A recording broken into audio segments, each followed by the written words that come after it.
என் வாழ்க்கையில் நான் ஆசீர்வதிக்கப்பட்டதே எப்போ தெரியுமாங்க?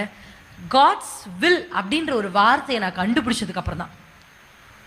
இங்கே இருக்கிற வாலிபர்கள் எனக்கும் நானும் சர்ச்சில் வளர்ந்ததுனால எனக்கு என்ன தெரியும்னா, நம்ம ஜெபிச்சா ஆண்டவர் தருவார், நம்ம எதை கேட்டாலும் ஆண்டவர் தருவார், இதுதான் எனக்கு தெரியும். இப்படியே எதை பார்த்தாலும் எப்போ பார்த்தாலும் மளிகை கடையில் போய் லிஸ்ட் கொடுக்குற மாதிரி என் ஜெபம் எப்படி தெரியுமா இருக்கும்?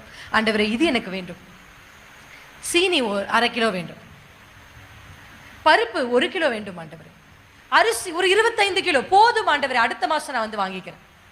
இப்படிதான் இன்றைக்கு பலருடைய ஜெபங்கள். ஜெபிக்க முட்டி போட்டாலே அது வேண்டும், இது வேண்டும், இது வேண்டும், அங்க பாருங்க அது வேண்டும், இப்படி சொல்லி காமிச்சிட்டே இருப்பாங்க. நானும் அப்படிதான். ஆண்டவர் என்ன மளிகை கடைக்காரரா? சரி கொடு, இதை கொடுத்துட்டேன் எடுத்துக்கோ, இது கொடுத்துட்டேன் எடுத்து. ஜெபம் அது அல்ல.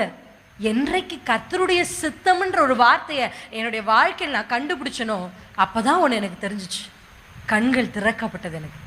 அப்படிதான் நான் ஜெபிக்க ஆரம்பிச்சேன். ஆண்டவரே உங்க சித்தம்னா, உங்க சித்தம் எதுப்பா, உங்க சித்தம் எது? அதே போல நான் எப்படி தெரியுமா, நான் நடந்து போயிட்டே இருப்பேன். உங்க சித்தம்னா நான் ரைட்ல போறேன், உங்க சித்தம்னா லெஃப்ட், அப்படி அல்ல, உங்கள் சித்தம் எது என்று உட்காருவேன் ஆண்டவர் சமூகத்தில்.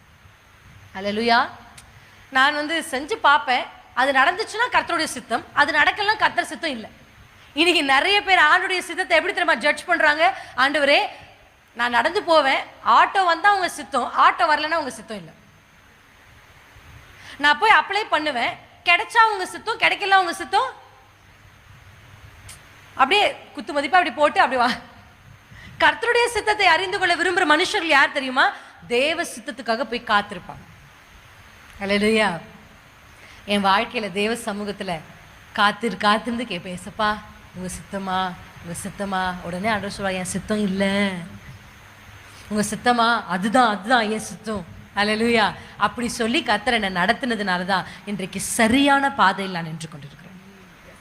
ஆமென். கர்த்தர் யோபுவை பார்த்து சொல்லும்போது சொல்றார், அவன் எனக்கு பயந்து பொல்லாப்புக்கு விலகுகிறவன். ஆமென். அல்லேலூயா. உங்க வாழ்க்கையிலையும் நீங்க ஒரு முடிவை இந்த காலை வேளையில எடுங்க. என்னன்னா, நான் விலகுவேன். ஆமென். உங்களை கர்த்தர் வேர் பிரிச்சிருக்காருங்க. You are